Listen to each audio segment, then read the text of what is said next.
오늘 말씀은 마태복음 2장 1절부터 12절입니다. 제가 봉독하겠습니다. 헤로드 왕 때에 예수께서 유대 베들레헴에서 나심에 동방으로부터 박사들이 예루살렘에 이르러 말하되 유대인의 왕으로 나신 이가 어디 계시냐? 우리가 동방에서 그의 별을 보고 그에게 경배하러 왔노라 하니 헤로드 왕과 온 예루살렘이 듣고 소동한지라. 왕이 모든 대제사장과 백성의 서기관들을 모아 그리스도가 어디서 나겠느냐 물으니 이르되 유대 베들레헴 이오니 이는 선지자로 이렇게 기록된 바 또 유대 땅 베들레헴아 너는 유대 고을 중에서 가장 작지 아니하도다. 내게서 한 다스리는 자가 나와서 내 백성 이스라엘의 목자가 되리라 하였음이니이다.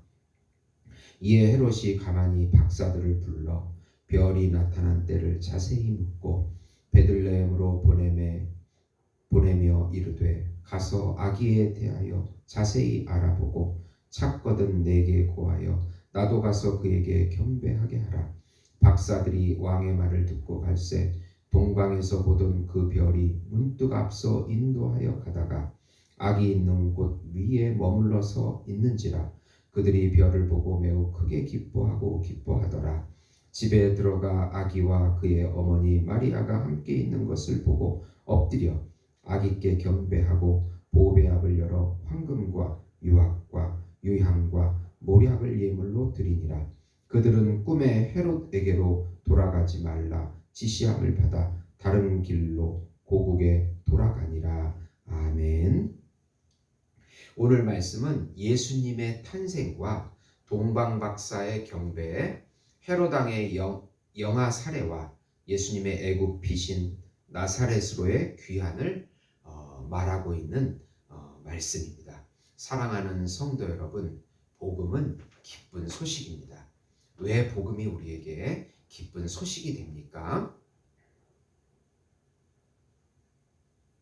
구약 성경에 예언된 하나님의 아들, 우주적인 메시아가 우리의 구세주로 참 왕으로 오신다는 소식이기 때문에 그렇습니다. 예수님은 우리의 모든 것을 대신하여 순종, 죽으시고 부활하셔서 하나님 앞에 의롭다 여김을 받으시고 예수 믿는 우리들도 하나님의 아들의 지위와 권세를 주셔서 하나님의 모든 기업을 상속받고 이 땅에서부터 이 기업을 누리면서 살 수 있다는 소식이기 때문에 기쁜 소식이 되는 것입니다. 복음을 듣고 믿고 순종할 때 예수님께서 우리의 모든 삶의 공급자가 되어주시고 우리의 요새가 되어주시고 반석이 되어주시고 양식이 되어주시고 의복이 되어주시고 집이 되어주시고 피난처가 되어주시고 남편이 되어주시고 친척이 되어주시고 친구가 되어주시고 모든 것이 되어주신다는 소식이 바로 복음인 것입니다. 마태는 다윗의 후손으로 오신 그리스도, 유대인의 왕으로 오신 예수님은 동방박사의 경배를 받고 유대 베들레헴에서 태어나신다고 말씀합니다. 천문학자들에게 별은 왕을 상징합니다. 움직이는 별은 왕을 상징합니다. 바벨론 박사들은 초신성 별을 보고 왕을 찾아 베들레헴까지 오게 됩니다.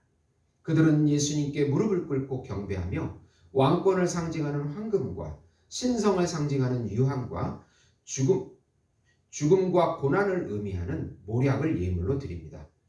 이들의 방문으로 난리가 나자 헤롯 왕은 제사장들과 바리새인들을 소집해서 탄생 장소가 구약 성경의 베들레헴이라는 것을 알게 됩니다. 예수님의 예언은 BC 1500년경 모세 5경, 모세가 기록한 모세 5경에서부터 메시아 예언이 나타납니다.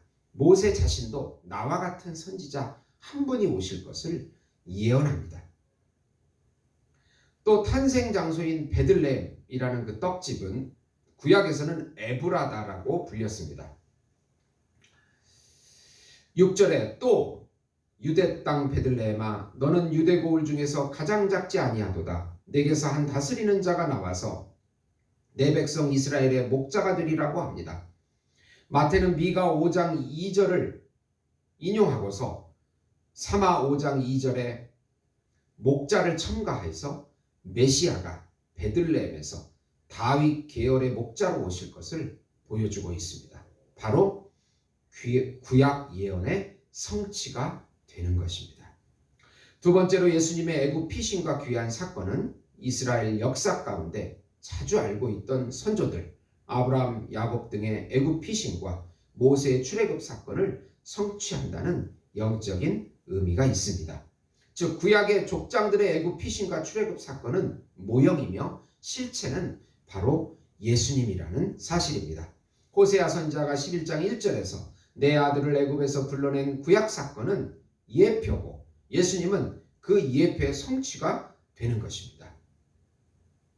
구약 족장들의 애굽 피신과 출애굽 사건이 모형인 것은 요셉 족장을 통해서 애굽으로 피신하고 또 모세 족장을 통해서 출애굽을 하게 됩니다. 그러나 참 요셉이시고 참 모세이신 예수님을 통해서 온전한 성취가 이루어지게 된 것입니다. 마태는 또 이방인 헤롯 왕의 영아 살해 사건에 예레미야 선지자의 라마에서 라헬, 이스라엘의 어머니인 라헬의 통곡을 인용합니다. 이 사건은 여러 가지가 의미가 있는데 이 라헬이 라마에서 베들레헴으로 가는 도중에 베냐민을 낳고 죽게 되는 슬픈 사건을 겪었습니다.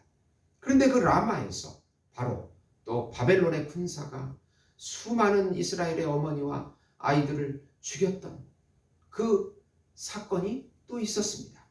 그 곳에서 바로 또 이방인 헤롯 왕이 2살 아이의 그 아이를 죽이는 예수님이 왕이 태어났다고 하자 예수님을 죽이기 위해서 2살 이하의 영아들을 죽이는 사건이 일어난 것입니다. 그래서 마태는 구약을 잘 알고 있기에 이 세 가지 라헬의 그 죽음 또 바벨론 군사들에서 짓밟힌 이스라엘 어머니와 아이들의 죽음 그리고 또 이 헤롯왕 이방인 헤롯왕을 통해서 죽은 그 영아들의 어머니와 영아들의 그 슬픔을 바라보면서 시간과 공간을 넘어서서 시적으로 이것을 표현하고 있습니다. 또 나사렛이라고 하는 것은 어린 순, 새싹이라는 의미입니다. 원래 역사적으로 요셉과 마리아의 고향으로 아주 작은 시골이라는 시골로 경멸받고 소외받는 그런 시골이라는 뜻입니다.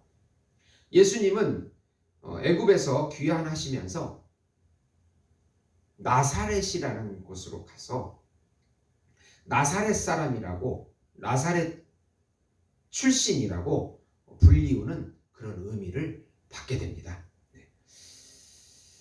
마태는 예수님의 출생부터 도피와 귀환은 구약 성경에 근거하여 구약을 인용하면서 예언의 성취를 강조하고 있습니다. 예수님만이 바로 참 왕이시고 메시아이시고 구세주이심을 보여주고 있습니다. 예수님은 구약의 다윗 왕의 후손으로 유대인의 왕으로 오신 분이시며 이방인의 경배를 통해 전 우주의 왕이시며 하나님의 아들 천자이시고 구세주가 되시는 분이십니다. 구약의 모든 예언의 성취로 오신 메시아 그리스도이십니다. 사랑하는 성도 여러분, 우리가 믿고 있는 그 예수님은 하나님의 아들이시고 메시아이시고 그리스도이시고 참 왕이시고 참 인간이시고 참 중보자이십니다. 그분의 통치를 받을 때 우리의 영원한 안식과 평강과 영원한 참 행복이 보장되는 것입니다. 오늘 우리의 삶이 힘들고 어렵고 미래가 보이지 않아도 참 왕이신 예수님을 믿고 한 걸음 한 걸음 따라갈 때 하나님께서 우리에게 밝은 미래를 열어주실 것을 약속하고 있는 것입니다. 그 약속은 믿음과 순종을 행하는 자들만이 누릴 수 있는 것입니다. 오늘도 그 행복을 누리시는 우리 예수목장교회 성도 여러분이 되시기를 예수님의 이름으로 축원드립니다. 기도하시겠습니다. 하나님 아버지, 감사합니다. 창조하기 전에부터 하나님의 아들 예수님을 우리에게 보내주시기로 약속하시고 2000년 전에 예언된 대로 보내주신 그분이 바로 예수님께서 바로 우리의 참왕이시고 메시아이시고 그리스도이십니다. 그분을 믿고 순종합니다. 그분의 말씀과 영을 쫓아서 살아갈 수 있도록 우리에게 큰 믿음과 큰 은혜를 부어 주시옵소서. 예수님의 이름으로 기도드리옵나이다. 아멘.